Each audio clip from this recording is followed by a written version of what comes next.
Assalamualaikum warahmatullahi wabarakatuh. Sahabat audio Islami yang dirahmati Allah, semoga kita semua selalu dalam lindungan Allah. Amin, amin, ya rabbal alamin. Bismillahirrahmanirrahim. Assalamualaikum warahmatullahi wabarakatuh. Alhamdulillah wassalatu wassalamu ala rasulillah wa ala alihi wa sahbihi wa mawalah, amma ba'du. Ma'asyiral muslimin yang dimuliakan Allah subhanahu wa ta'ala, alhamdulillah di malam hari ini kembali kita bermajlis ilmu dari Masjid Jabal Uhud Tiban Kampung, Batam, Kepulauan Riau. Salawat dan salam tak lupa kita aturkan kepada Rasul kita yang mulia alaihi salatu wassalam. Allahumma salli ala Muhammad wa ala alihi wa sahbihi wa man sara ala nahji ila yaumiddin. Pembahasan di malam hari ini kita akan membahas kenapa Nabi SAW tidak pernah azan walaupun satu kali. Padahal syariat azan itu adalah syariat yang disyariatkan Nabi SAW kepada kita. Tapi kenapa pula Rasul tidak pernah azan walaupun satu kali dalam hidupnya? Pertanyaannya, kenapa?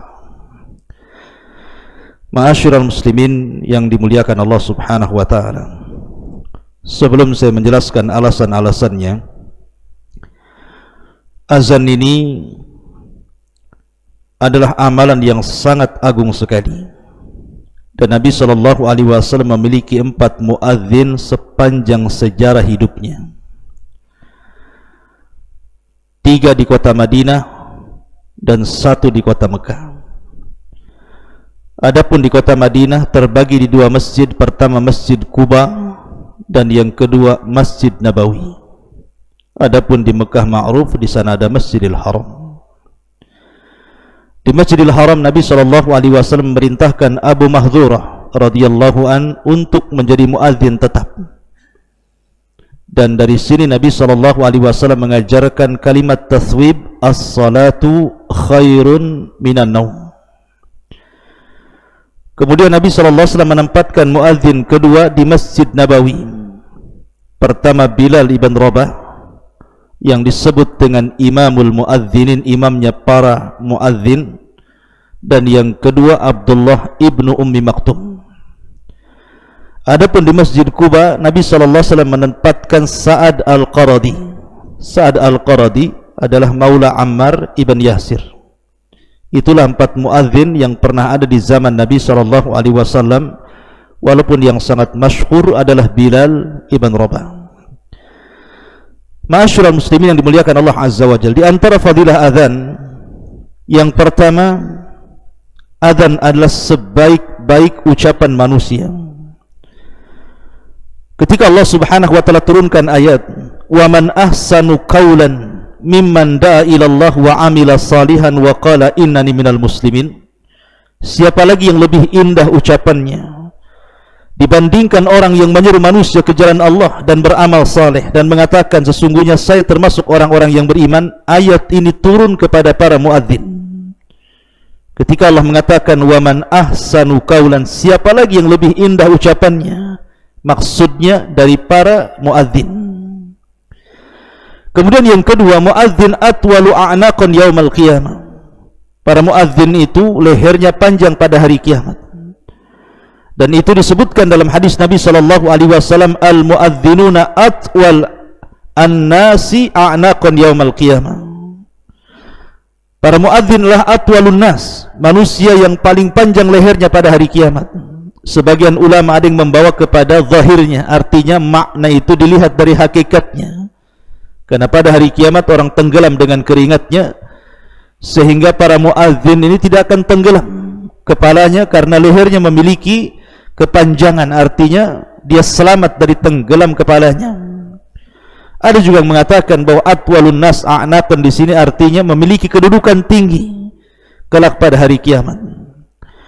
Kemudian juga yang ketiga, tidak secara langsung bahwa muadzin itu sedang mengusir syaitan. Karena syaitan apabila mendengar suara azan, maka syaitan akan lari terkentut-kentut. Dan itu berdasarkan hadis Nabi sallallahu alaihi wasallam, "Idza nudiya lis-salati adbara syaitan la hudurat." Jadi apabila seorang muadzin mengumandangkan azan, maka syaitan akan lari terbirit-birit sambil terkentut-kentut.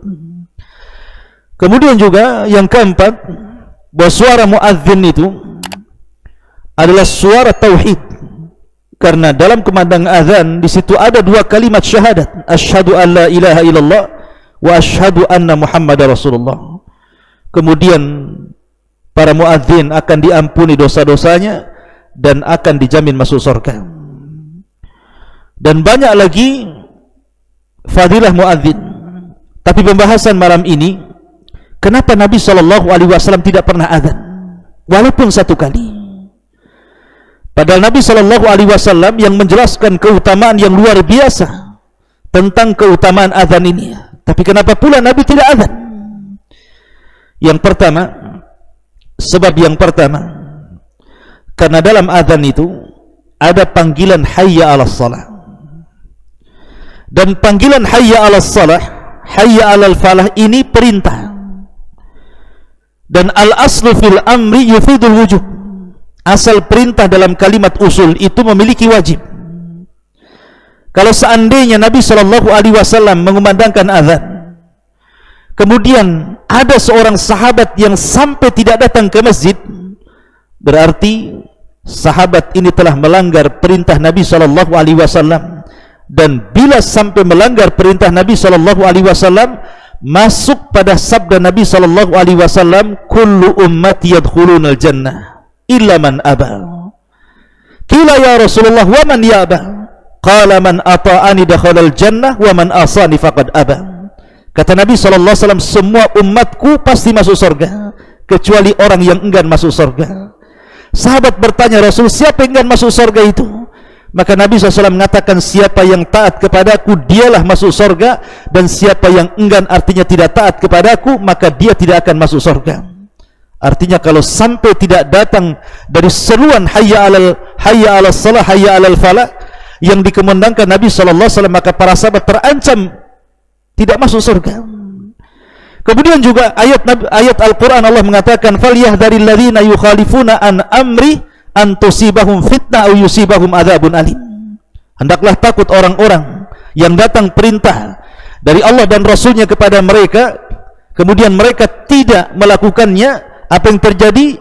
Falyahdharil ladzina yukhalifuna an amri. Hendaklah takut orang yang menyelisih perintah Rasul, an tusibahum fitnah, boleh jadi fitnah ditimpakan kepada mereka, au adzabun alim, ataupun azab yang pedih. Maka karena di sini ada perintah yang boleh jadi mungkin para sahabat ada yang tidak datang ke masjid karena sebuah uzur, ataupun karena tertidur, atau karena sebuah pekerjaan. Kalau sampai tidak datang terancam dengan hadis dan ayat ini. Makanya Nabi SAW tidak azan walaupun satu kali. Ini alasan yang pertama. Alasan yang kedua, bahwa Nabi SAW tidak azan karena Nabi SAW diutus oleh Allah da'iyan ilallah, untuk menyeru manusia. Kalau seandainya kemudian Nabi SAW mengumandangkan asyhadu anna Muhammadar Rasulullah, saya bersaksi bahwa Muhammad adalah utusan Allah, nanti orang menyangka bahwa di sana ada Muhammad lain yang diutus oleh Allah Subhanahu wa taala selain Muhammad yang sedang azan.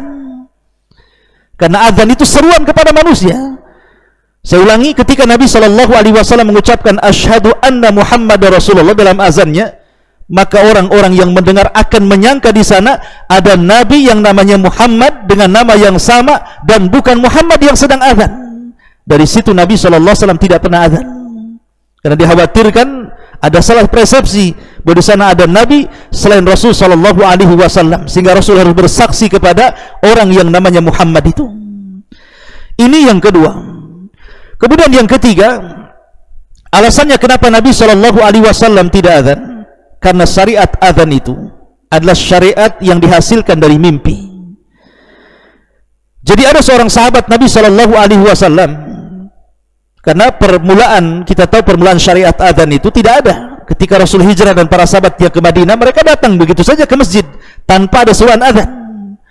Baru kemudian di antara para sahabat ada yang mengomentari, Rasul bagaimana kalau kita buat lonceng, yang lainnya mengatakan Rasul bagaimana kalau kita buat trompet, yang lainnya mengatakan Rasul bagaimana kalau kita nyalakan api di bukit. Tapi yang lainnya dibantah dan mengatakan itu tasyabbuh dengan Yahudi, Nasrani dan Majusi.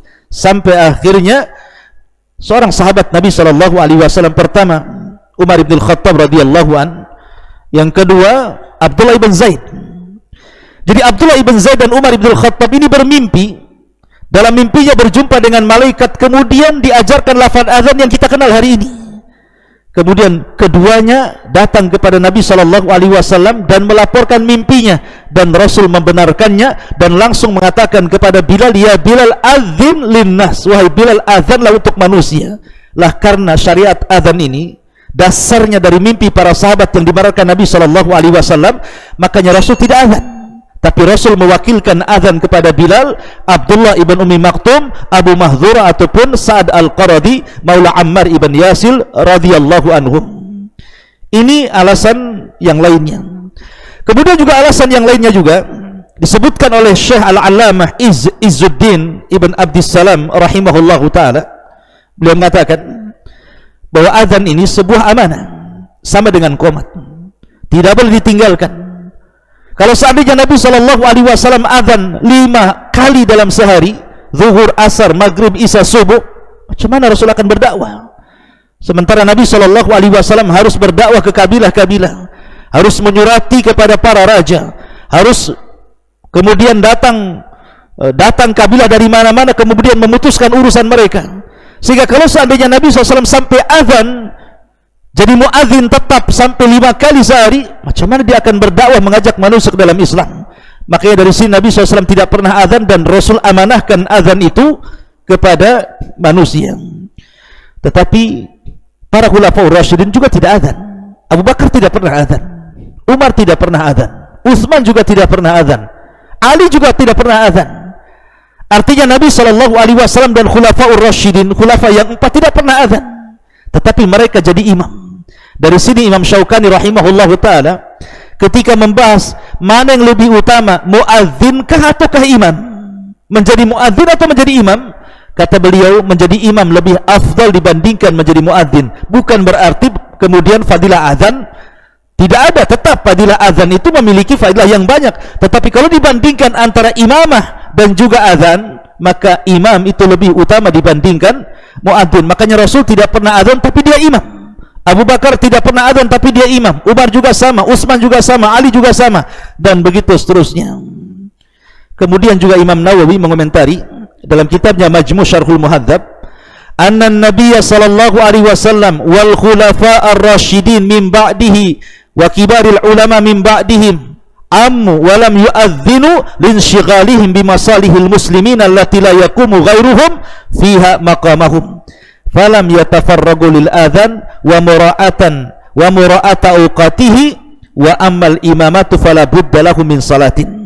Kata Imam Nawawi, sesungguhnya Nabi SAW, para khulafaur rasyidin setelahnya, atau kibar ulama, banyak ulama-ulama besar setelah para khulafaur rasyidin, mereka tidak pernah azan tetapi mereka menjadi imam salat. Kenapa? Karena kesibukan mereka memperbaiki maslahat kaum muslimin, sehingga mereka tidak menjadi muadzin tetapi diberikan muadzini kepada yang lainnya, karena mereka tidak memiliki waktu untuk azan dan menjaga waktu-waktu salat. Adapun imam, kata Imam Nawawi, ammal imamatu fala budda lahu min salatin. Adapun imam, maka sebuah keharusan mereka menjadi imam bagi salat manusia. Inilah diantara kenapa Nabi SAW tidak azan walaupun 1 kali seumur hidupnya. Sahabat audio Islami yang dirahmati Allah, semoga bermanfaat. Wallahu a'lam bissawab.